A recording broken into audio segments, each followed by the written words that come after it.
पटवारी का पेपर जो अभी हुआ था वो लीक हो चुका है। मुख्यमंत्री कहते थे कि हम जो जड़ तक जाएंगे, लेकिन आप जड़ तक नहीं गए उनकी, तभी तो आज ये पनप रहे हैं। मुख्यमंत्री ने बाबा केदारनाथ की कसम खाकर कहा था कि इस प्रदेश में अब कोई भी पेपर जो है लीक नहीं होगा। अगले दिन जो है 48 घंटे के भीतर पता चल जाता है कि यह परीक्षा लीक है।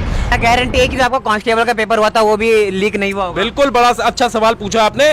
कांस्टेबल का 18 दिसंबर को जो एग्जाम हुआ था वो भी शक के घेरे में है। तो इस सरकार को तत्काल रूप से इस्तीफा देना चाहिए। एक तरह से भ्रष्ट अपनी पत्नी के साथ मिलकर जो है परीक्षा पेपर लीक करा रहा था, वो अधिकारी वहां कितने सालों से पेपर लीक करा रहा होगा, ये बहुत बड़ा सवाल है। ऐसे अधिकारी को जूते मारने चाहिए और ऐसे अधिकारी को जो है इस प्रदेश में रहने लायक नहीं होना चाहिए, जेल की सलाखों के पीछे और फांसी पे लटका देना चाहिए इनको। डूब मरना चाहिए इस निकम्मी सरकार को, डूब मरना चाहिए इस निकम्मे आयोग को, और डूब मरना चाहिए उस यूके ट्रिपल एससी वाले आयोग को भी।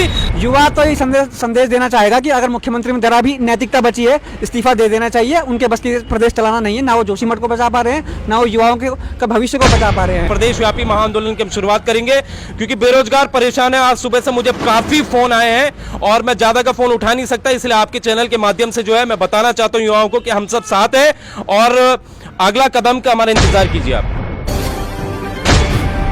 नमस्कार दोस्तों, मैं हूं सचिन हिंदुस्तानी और आप सभी देख रहे हैं टीवी 24 आवर्स। जिस प्रकार से परीक्षाएं लगातार रद्द हो रही हैं, परीक्षाएं लीक हो रही हैं, पेपर लीक हो रहा है और परेशानियों का दौर खत्म नहीं हुआ है, क्योंकि अभी हाल फिलहाल में अभी आज खबर आ चुकी है पटवारी का पेपर जो अभी हुआ था वो लीक हो चुका है। अंजलि को और इंतजार करना पड़ जाएगा। तो इसी में हमारे साथ राम कंडल जुड़े हैं। मैंने आपको बोला था सर कि जिस प्रकार से परीक्षाएं रद्द हो रही है, क्या ये परीक्षा रद्द नहीं होगी? आपने संभावना जताई थी कि अब आपका जो आयोग है वो चेंज हो गया है, नहीं होगा, तो कैसे पेपर लीक हो रहे हैं? देखिए, हमने तो कभी ये नहीं कहा था कि जो है पेपर लीक नहीं हो सकता है। मुख्यमंत्री के ये शब्द थे। मुख्यमंत्री ने बाबा केदारनाथ की कसम खाकर कहा था कि इस प्रदेश में अब कोई भी पेपर जो है लीक नहीं होगा। उन्होंने यहां तक कह दिया था कि बेरोजगारों से मैं वादा करता हूं कि कोई भी पेपर हो वो अब लोक सेवा आयोग जब जाता है तो वहां से एक जो है अच्छी तरीके से वो एग्जाम होते हैं। लेकिन अब जब पेपर लीक हो गया तो क्या वही मुख्यमंत्री सामने आकर बेरोजगारों से माफी मांगेंगे? क्योंकि उन्हें माफी मांगनी पड़ेगी और साथ में हम तो ये चाहते हैं कि मुख्यमंत्री अब इस्तीफा दें। अब जबकि हम इसको आज से 4 महीने पहले जो है इसकी इतनी बड़ी हमने आवाज उठाई थी, उसके बाद जब मुख्यमंत्री ने कस्में खाई थी तो हम एक तरह से झुक गए थे कि चलो भाई एक बार इनको मौका दे दिया हमने कि चलो भाई मुख्यमंत्री है, नया है, धाकड़ है, तो हमने इनको मौका दे दिया, चलो ठीक है। लेकिन आज जब ऐसी खबरें आती हैं, क्योंकि वो बेरोजगार जो इतने सालों से मेहनत कर रहा है, आप जानते हैं पटवारी परीक्षा पिछले 2 साल से चली आ रही है, कभी उसका फॉर्म रोक देते, अब दोबारा से इन्होंने फॉर्म भराया, फिर उसके बाद जब फॉर्म भराया तो फिर कहा कि चलो अब 8 जनवरी को आपको परीक्षा है। परीक्षा देने बेरोजगार पहुंचता है धक्के खाकर, बसों के सुबह ठंड में जाता है, लेकिन अगले दिन जो है 48 घंटे के भीतर पता चल जाता है कि यह परीक्षा लीक है। तो इस सरकार को तत्काल रूप से इस्तीफा देना चाहिए और इस परीक्षा को दोबारा आयोजित कराना चाहिए। जिस प्रकार से आप इस्तीफे की मांग करें, लेकिन बड़ा सवाल यह है कि उनके इस्तीफे से पटवारी जो जिस बच्चे को बनना था, जिसके सपने चूर चूर हो रहे हैं, लगातार मजाक बनी जा रही है, उम्र सीमाएं लगातार किस प्रकार से बढ़ाएंगे, कितनी दुविधाएं हैं दिमाग में और किस प्रकार से लगातार पेपर लीक हो रहे हैं, क्या कहेंगे इस सब पे आप? मैं यही कहना चाहता हूं कि जो उत्तराखंड के बेरोजगार हैं, देखिए वो आज जो पेपर लीक की घटना हुई उससे बहुत हताश हुए होंगे, लेकिन उन्हें हताश होने की जरूरत नहीं है। वो अपना जो है संयम बना के रखे, क्योंकि उत्तराखंड बेरोजगार संघ उन लोगों के साथ है, पहले था, आज भी और कल भी हमेशा रहेगा। और जो ये परीक्षा का लीक हुआ है, सबसे बड़ा सवाल तो ये है कि उस आयोग के अंदर जो अधिकारी था जो एक तरह से भ्रष्ट अपनी पत्नी के साथ मिलकर जो है परीक्षा पेपर लीक करा रहा था, वो अधिकारी वहां कितने सालों से पेपर लीक करा रहा होगा, ये बहुत बड़ा सवाल है। क्योंकि और भी परीक्षाएं रद्द हुई होंगी उनके। मैं यही कहना चाह रहा हूं कि ये तो सिर्फ पटवारी की भर्ती निकली है यूकेपीएससी से बाहर उस अधिकारी के थ्रू, लेकिन उस अधिकारी ने और कितने एग्जामों को वहां पर जो है लीक कराया होगा, ये सबसे बड़ा सवाल है। ऐसे अधिकारी को जूते मारने चाहिए और ऐसे अधिकारी को जो है इस प्रदेश में रहने लायक नहीं होना चाहिए, जेल की सलाखों के पीछे और फांसी पर लटका देना चाहिए इनको। और कब तक युवाओं के साथ मजाक होगा? क्योंकि ये आप जो है आपने भी फॉर्म भरा था पटवारी का, कब तक युवाओं के साथ मजाक होता रहेगा? कब तक बोला जाएगा कि हम जेल के पीछे डालेंगे, पकड़े गए हैं? कब तक ये मजाक जारी रहेगा? देखिए भाई साहब, मैं आपको बताता हूँ, मैं 4 बजे उठ के सुबह घर से निकला हरिद्वार पेपर देने के लिए, ठीक है। वहाँ पे इन्होंने हमें मैदान में डाल दिया, खुले मैदान में, वहाँ हवा, इतनी सर्द हवाएं आ रही थी, आप वहाँ रह भी नहीं पाएंगे, ऐसी कंडीशन हो रही थी। मैं खुद ये सोच रहा था, मेरी माँ ने कहा मत जा पेपर देने के लिए, लेकिन मैंने कहा नहीं, मेहनत करिए, पढ़ा है तो जरूर मैं पेपर देने जरूर जाऊँगा। वहाँ ऐसी बुरी हालत थी, हमें गेट के आगे खड़ा कर दिया गया, हमारे वीडियो रिकॉर्डिंग करी गई, वीडियोग्राफी करी गई कि आपको अपना नाम बोलना है तब आप प्रवेश करेंगे। हमने कहा भाई 454 व्यवस्था है पूरी, लेकिन देखते हैं तो पेपर लीक हो गया है। इसका मतलब आपकी सारी योजना धरी की धरी रह गई है। जितनी भी आपने व्यवस्था करी थी सारी सिर्फ केवल दिखावा थी। 48 घंटे के अंदर सब कुछ खत्म हो गया, युवाओं की तैयारी खत्म हो गई। जिनकी युवाओं की आखिरी बार ये अटेम्प्ट करने का था, वो युवा अब क्या करेगा? अब फिर आप को हताहत कर देंगे, फिर उसके बाद मतलब इंसान क्या करे? अब क्या करे मतलब क्या है? अभी इतने सालों से ये सब चीजें हो रही हैं, लेकिन बेरोजगार अब विश्वास करे तो करे किस पर करे?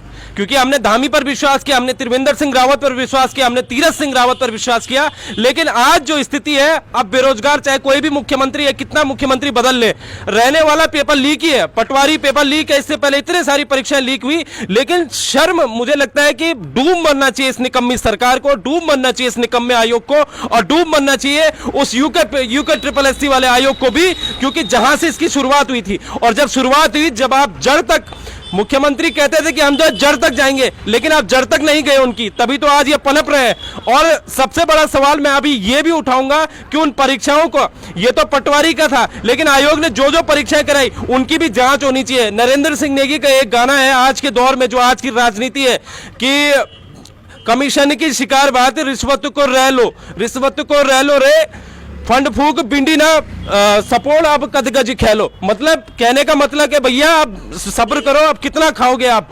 तो ये पंक्तियां आज ठीक इसी निकम्मी सरकार के प्रति जो है उजागर करती हैं प्रदेश की जनता और प्रदेश के बेरोजगार जो भुगत रहे हैं। हाँ, बेरोजगारी तो आज भी जारी है, लगातार बात इधर उधर की होती रहती है, बेरोजगारों के ऊपर बात नहीं हो रही है। लेकिन बड़ा सवाल आपसे ये कहना चाहूंगा कि जो ये है, किस प्रकार से ये पनप जाते हैं, क्यों मतलब सरकार के हाथ नहीं लग पा रहे हैं? और इतनी बड़ी परीक्षाओं की आपने घोटाले खोले, उसके बाद भी मतलब ये दोबारा घोटाले हो जाते हैं। कहाँ से इन पे इतनी ताकत आती है? कहाँ पे इन पे इतना शेयर, कौन शेयर दे रहे हैं जिस कारण दोबारा पेपर लीक करने की इतनी बड़ी गलती दोबारा करा देते हैं? देखिए, हरिद्वार में कुछ माफिया जो है वो पहले से ही वहां पर संदिग्ध है, और ये हमने पहले ही बता दिया था।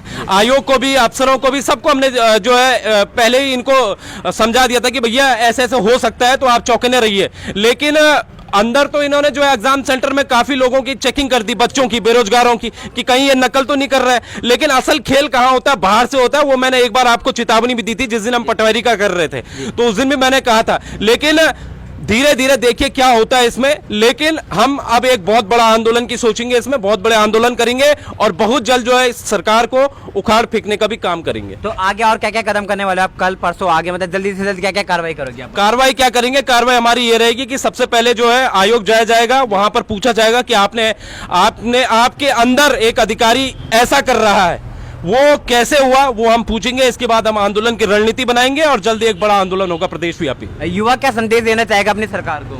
युवा तो ये संदेश देना चाहेगा कि अगर मुख्यमंत्री में जरा भी नैतिकता बची है, इस्तीफा दे देना चाहिए। उनके बस की प्रदेश चलाना नहीं है, ना वो जोशीमठ को बचा पा रहे हैं, ना वो युवाओं के भविष्य को बचा पा रहे हैं। जहाँ तक बात है, मैं कनखल में ही मेरा पेपर था, जहाँ से ही पेपर लीक हुआ है, मैं खुद वहाँ पेपर दे के आया हूँ।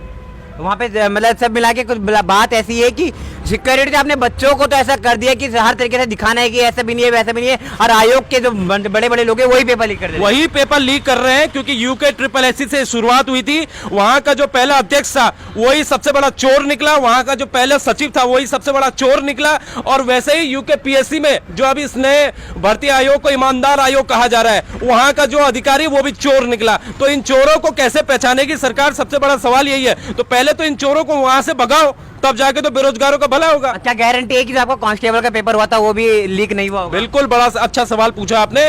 कांस्टेबल का 18 दिसंबर को जो एग्जाम हुआ था वो भी शक के घेरे में है, क्योंकि यूकेपीएससी द्वारा जो कराया गया था वो भी शक के घेरे में है। क्योंकि होना भी चाहिए, क्योंकि वो अधिकारी वहां पहले भी बैठा रहा होगा, और वो ऐसा नहीं होगा कि उसने जो है पुलिस का पेपर छोड़ के सिर्फ पटवारी में ही 35 लोगों को नकल करवा दी होगी। तो ये भी अपने आप में बहुत बड़ा सवाल है। एसटीएफ को इसकी जांच करनी चाहिए। जी, एसटीएफ को जांच करनी चाहिए। तब तक के लिए आप हमारे साथ बने रहे। अगर आपने हमारे पेज को अब तक फॉलो नहीं किया है तो फॉलो करके रखें, क्योंकि सारी खबर हम राम कटवाल जी के साथ जितनी भी युवाओं की होती है वो हम सब दिखाने की कोशिश करते हैं। तो राम कटवाल जी आगे के लिए क्या क्या रणनीति दिखाएंगे? बस आपका बहुत बहुत शुक्रिया। आगे के लिए यही होगा कि महाआंदोलन, एक प्रदेश व्यापी महाआंदोलन की हम शुरुआत करेंगे, क्योंकि बेरोजगार परेशान है। आज सुबह से मुझे काफी फोन आए हैं और मैं ज्यादा का फोन उठा नहीं सकता, इसलिए आपके चैनल के माध्यम से जो है मैं बताना चाहता हूँ युवाओं को कि हम सब साथ हैं, और अगला कदम का हमारा इंतजार कीजिए। आप अगले कदम का इंतजार करें। क्या कहेंगे आप? पूरे प्रदेश में हम आंदोलन करेंगे। अगर सरकार हमारी मांगों को नहीं मांगती है, पहले तो मुख्यमंत्री को इस्तीफा दे देना चाहिए। अगर उनमें जरा भी नैतिकता